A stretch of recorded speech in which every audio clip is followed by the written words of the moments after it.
Have you ever watched a catastrophic train derailment happen in agonizing slow motion, knowing exactly who dismantled the tracks and why?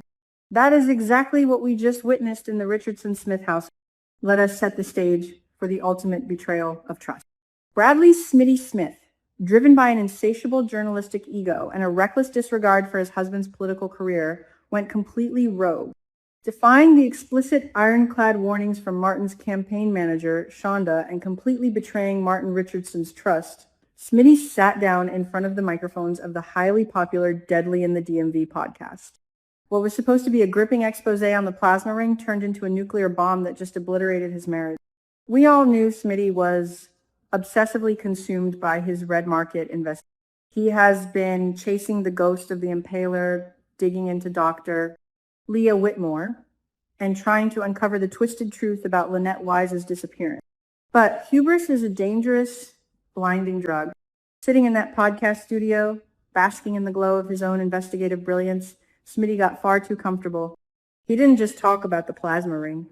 In a moment of sheer, unadulterated recklessness, he accidentally let slip highly sensitive, deeply buried details about Martin's past, specifically the dark, blood-soaked history involving the murder of Kenny.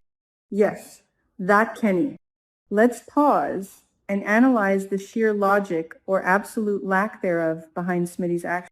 Why on earth would a seasoned journalist, a man married to a rising political star who just won his congressional primary, make such a fatal error? It is not just a simple slip of the tongue. It is a subconscious manifestation of Smitty's own internal chaos. Smitty has always prided himself on being the seeker of truth, the man who brings ruthless criminals to the light. But in his relentless pursuit of justice for the victims of the plasma ring, he developed a dangerous tunnel vision. He forgot that the microphone does not discriminate. When you open the floodgates of truth, your own closely guarded secrets are often the first to drown you. Was it truly an accident? Or is there a darker psychological play happening here? Consider the complex dynamic between Martin and Smitty. Martin is the polished, beloved, neighborhood-friendly politician.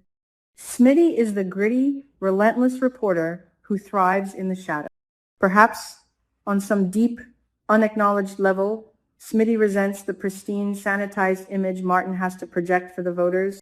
By airing the dirty laundry of Kenny's murder on a true crime podcast, Smitty effectively shattered the glass house they have been living in. He forced the gritty reality of their past into the sanitized political present. But the cost? It is absolutely astronomical. Let us talk about Martin Richardson's reaction, because the explosive confrontation at the brownstone was nothing short of a modern Shakespearean tragedy.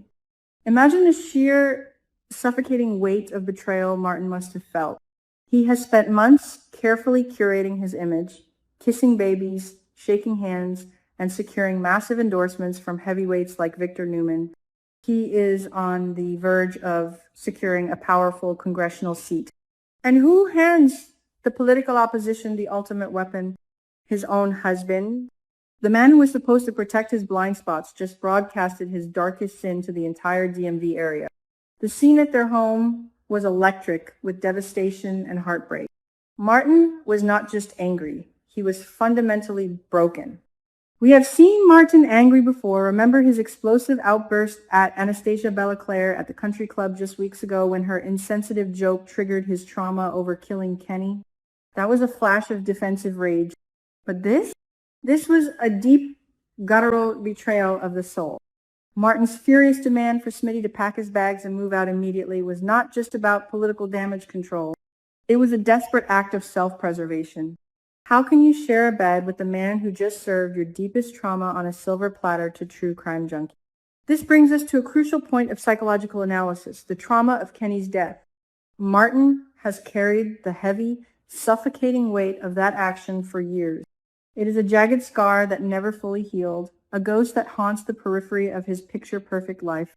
When Smitty casually spoke about it on Deadly in the DMV, he didn't just jeopardize a multi-million-dollar campaign. He violated the sanctity of Martin's mind.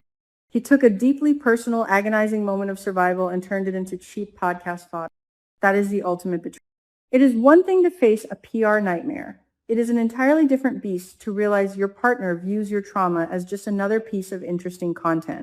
But wait, the tragedy does not stop with Martin and Smitty. We must look at the collateral damage, and this is where the story becomes truly gut-wrenching. Tyrell and Samantha Richardson Smith. These two kids have already been through hell and back in their young lives. Let's focus on Tyrell for a moment. The poor boy is currently drowning in the agonizing depths of his first real heartbreak.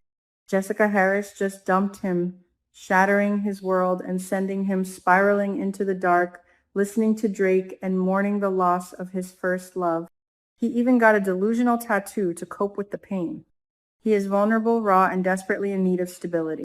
And what does Tyrell get instead? He gets a front row seat to the brutal destruction of his parents' marriage. The screaming match at the brownstone. The sight of Smitty being thrown out into the cold. It is a nightmare scenario for a child who already carries the heavy, suffocating baggage of abandonment. Let us not forget that Tyrell and Samantha spent significant time in the foster care system. They know exactly what it feels like to have a family ripped apart by forces beyond their control. They know the cold, terrifying reality of losing their sanctuary. Martin and Smitty were supposed to be their safe harbor, their permanent, unbreakable home. Samantha, who usually projects a tough, cynical, and fiercely protective exterior, is now watching her foundational security crumble into dust.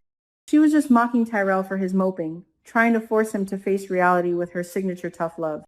Now, she is the one who has to face a horrifying reality. Her fathers are separating and their home is a war zone. The psychological impact on these teenagers cannot be overstated. By going on that podcast, Smitty didn't just ruin a political campaign, he re-traumatized his children. He took the fragile glue holding their family together and dissolved it in a vat of his own journalistic ego. Now, let's introduce a twist perspective, a smart, strategic angle that might just turn this entire narrative on its head. Yes, Martin is currently facing a PR apocalypse. The media will descend upon Fairmont Crest like hungry vultures. But what if this catastrophic leak is exactly what Martin's campaign secretly needed? Think about it for a second. Voters are incredibly cynical. They are tired of polished, perfect politicians who hide behind focus group statements and fake smiles. Martin's involvement in Kenny's death, while incredibly dark, is fundamentally a story of survival, grit, and protecting one's own at all costs. If Martin's PR team, if Shonda can stop hyperventilating long enough to actually strategize spins this correctly, they could frame Martin not as a cold-blooded killer, but as a fiercely protective family man who made an impossible choice in a desperate, life-threatening situation. It humanizes him in a way no scripted speech ever could. It strips away the elite country club veneer and shows the voters that Martin Richardson understands the gritty, dangerous realities of the real world. Smitty's colossal blunder might inadvertently make Martin the most authentic, relatable candidate on the ballot. It is a massive gamble, but in the ruthless world of politics, authenticity, even dark, violent authenticity, often wins votes. However, even if the campaign miraculously survives this scandal, can the marriage survive? That is the million-dollar question keeping us all awake at night. Smitty's actions highlight a fundamental, perhaps insurmountable incompatibility between his nature and Martin's ambition. Smitty is a man who uncovers secrets for a living. Martin is a man who must bury them to survive in the political arena. Their marriage has always been a delicate, precarious balancing act, but this podcast appearance was a sledgehammer taken directly to the scale. Martin kicking Smitty out is a definitive, heartbreaking statement. The politician has chosen his survival over his spouse. Let us also consider the bitter irony of Smitty's current situation. He has spent the last several months obsessively trying to unmask the impaler and expose the ruthless criminals running the plasma ring. He wanted to bring down Heather Armstrong and her illicit empire to make the streets safe. Yet, in his desperate bid to shine a blinding light on the monsters lurking outside the gates, he ended up burning down his own house. He became the architect of his own destruction. It is a poetic, tragic irony that only a soap opera of this high caliber can deliver with such devastating precision. As Smitty packs his bags and walks out of the brownstone, he leaves behind a completely shattered family. Tyrell's heartbreak is compounded by the sudden loss of his father figure. Samantha's trust in the stability of her home is entirely broken, and Martin is left to face the political wolves entirely alone. The silence in that house tonight will be absolutely deafening. The echoes of their explosive argument will linger in the hallways, a constant, painful reminder of the fragility of trust and the destructive power of a single, careless mistake driven by ego. So, where do they go from here? Can Smitty possibly redeem himself in the eyes of the man he loves?